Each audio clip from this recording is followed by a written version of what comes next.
Well, good morning, Houston, Texas. This is the first cold day out here, probably 50 degrees.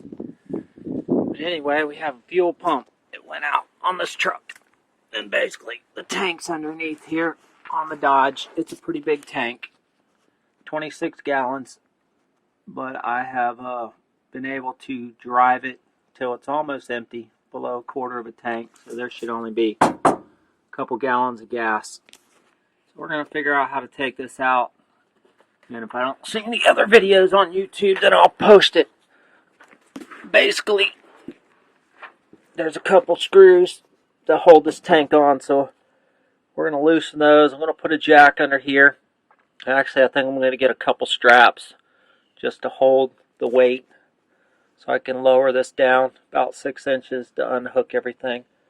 So let me get some straps and unscrew those 2 bolts, and then we will take another video. I don't think this is going to be that hard. Okay, that bolt came loose pretty good. I have the 2 straps under here holding it.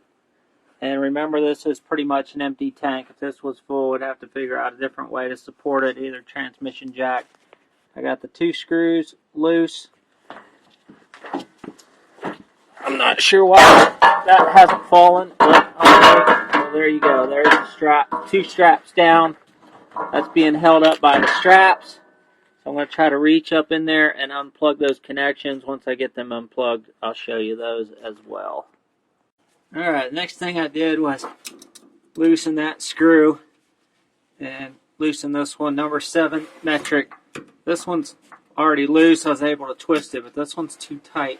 So what I'm going to do is try to put a flathead screwdriver up, try to break that seal a little bit, but go gently, because you got to reuse this hose. You don't want to buy this hose. This hose would probably be a $50 hose.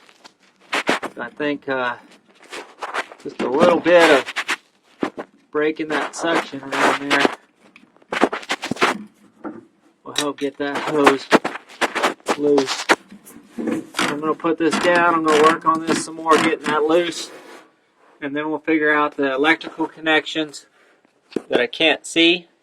And they're all just quick clips. So we should be able to just squeeze them and pull them off.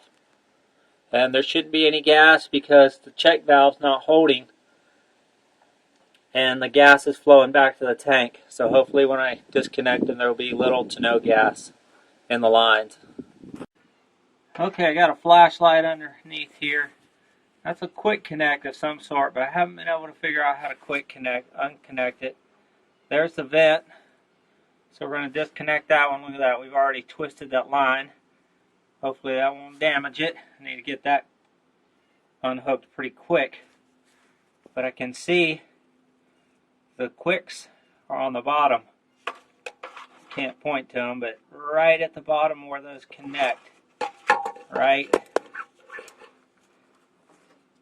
there.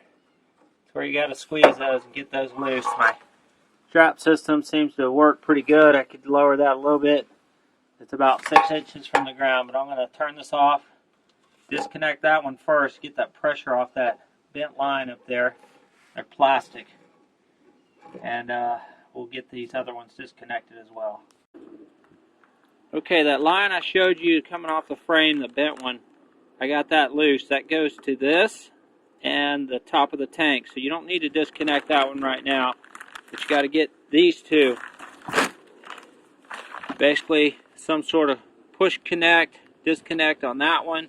And this one you have to get behind here and squeeze that. And there's just no room. I have gotten it where I can see it. They are right there. I don't even know if you can see that in the camera. Sorry about that. But anyway, those are the 2 you got to get loose. And I'm going to keep trying to stick my arm up in there and get those loose. Right now, this tank is dropped as far as it can drop. But those are plastic connections, and I don't want to break them off the frame. We got to get them disconnected.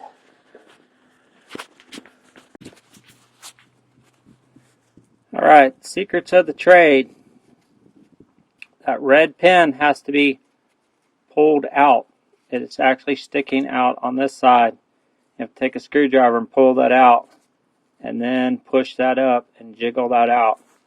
Very, very hard to do from up in there. I had to get this tank all the way on the ground before I could get that off. This one busted. Can't see it, but luckily it's just a plastic piece. I think we'll be able to disconnect that and put it back with the new. So let's slide this out of here and look at it better. Alright, we had to jack that up about 6 inches. Put a brick under the tire, jacked up the back corner, and this would slide out. So basically what we have is a tank, heat shield, which is weird. This connection that broke. So hopefully that will squeeze out of there and has to come out anyways. This was tough to get off. This stupid clip on the bottom was hell to get off. And this was a special clip. So now we gotta unscrew this thing and get it off. Look at how dirty and gross that is. Let me try to clean that up a little bit before I get that loose. I was watching another video, and this is going to be very important to put that back exactly where that goes. And this was really hard to get loose. You had to squeeze those two so hard so that would come around over that thing. Man, that was tough. So I'm going to get a spanner wrench or a strap wrench, and we'll get that off. Maybe clean that up a little bit. Okay, went to the 2 local auto parts store, and they didn't know what I was talking about. They said there was no such thing as a plastic ring. So I opened the book for the Dakota in their store and showed them it was a plastic ring. But they still didn't want to believe me. Basically, they said there was no such thing as a spanner wrench, and that I was basically insane and the first person in the world who's ever done one of these, and I didn't know what I was talking about. But anyway, I'm going to get that off with 2 screwdrivers. I've done it before with 2 people. So I'm going to get my wife out here. We're going to use a couple screwdrivers, 2 hammers, and we're going to walk that thing around with 2 people. But really got to have, you can't do a chain wrench, because a chain wrench will crush it and squeeze it and makes it harder to get off. So you just have to do 2 people on each side and drive that around. Okay, got my wife out here, little plastic ring. Again, I went to 2 local stores. They said they have never heard of a plastic ring on a fuel thing, but I guess they've never done a Dodge or seen a Dodge. I showed them the Durango book, and it exactly had the same, similar fuel pump, same ring. But basically, with 2 screwdrivers going opposite direction, 2 people tapping on it, opposite direction, you can drive that off. Just grab a hold of the little tabbies, and actually came off not too hard. The other one that I did took two guys beating on it. That one came off pretty easy. So I'm going to clean this up with a damp cloth around this ring. Look at that, it just turned into mud. I'm going to clean that up just a little bit. This is going in the trash. This part, we'll get that out of there. It should just slip right out, but it don't want to come out. It's like locked on there. We'll figure that out and take a picture of it. Okay, this is the new one back. When you put that on there, you have to make sure that part goes in the hole flat all the way. It's really slow putting that in there. And then when you get to this ridge, you have to push this ridge down in there as well. It's pretty hard to do. In fact, then putting this ring on here is hard to do too, because you have to get it over this plastic piece right there. So you got to be careful and squeeze it. Look at that. I got to get 2 hands. There it goes. But that was pretty tough to get over there first time. And now to get that started, because the way it's all goofy, and keep that lined up with that. So I'm going to put that rest of that back together. Basically, I put all the fuel in that bucket over there. There's fuel in that old pump. This was kind of tricky. The little black thing has to come off. Let me empty this out. To put the new one on, you have to snap that in there, and then this little black piece snaps over it. And again, really hard to do with one hand. But anyway, that snaps over there like that. And that's what keeps that in there. Make sure you put that in there exactly the same position and slide that down in there. Okay, this has to come off. Lift those up and put this on your new part. That's got to go on there. Got it up underneath the truck and started. Well, the straps have worked really well for holding this tank up. I had to use a jack just to get it started, but right now I got the 2 straps on there. That's working real well. I think I've almost got it up there secure. So I'm going to hook up the plastic connections and the 2 fuel lines right there and get those started. And then I will put the straps on. See how hard that is to get those straps back on there. Again, these straps worked really well. I was able to get those. Basically, I could slide the short one under here and hook it in. Fit real easy. Just twist to the side. Push that up in there. Boom. Same thing with this one. The strap, you can't see it. It's up in the frame, but real easy to hook in there. And then, bam. Just push that up in there.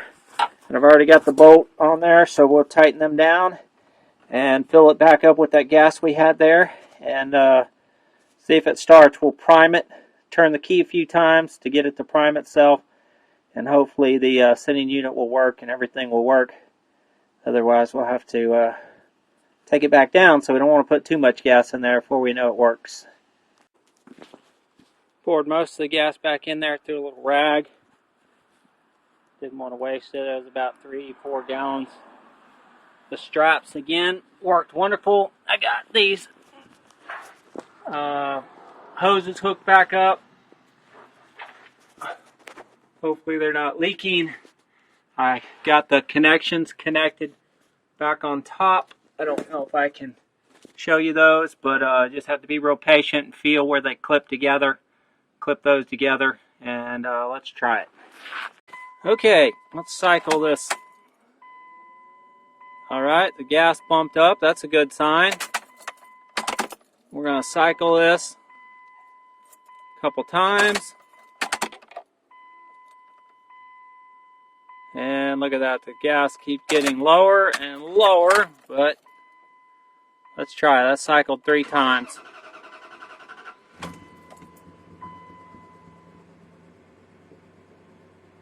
But it says that is on empty. And the gas light just came on, so I got to get some gas in there. Not real excited to see that on empty, but considering it's only got 3 gallons in it, that should be about right. Seems to be running really rough, but that's because the computer may be realizing that it's getting more fuel now because the fuel pump's pumping more fuel. So I'm going to reset the battery and put some more gas in it. And show you that the gas tank actually has a little bit more down in there. It went all the way down below E and bumped back up. So it has a little bit of gas. And try it again. And the sensor says it's about out of gas. So I think it's going to run. We'll have to try it tomorrow morning. The problem was it wasn't starting up in the mornings anymore. You'd have to cycle the fuel pump like 3 times to get it to start. So I knew the fuel pump was going out. And now we'll fill it back up. Maybe quarter full. I don't want to fill it full because if something goes wrong, I won't be able to take it back out. But I think we're finished.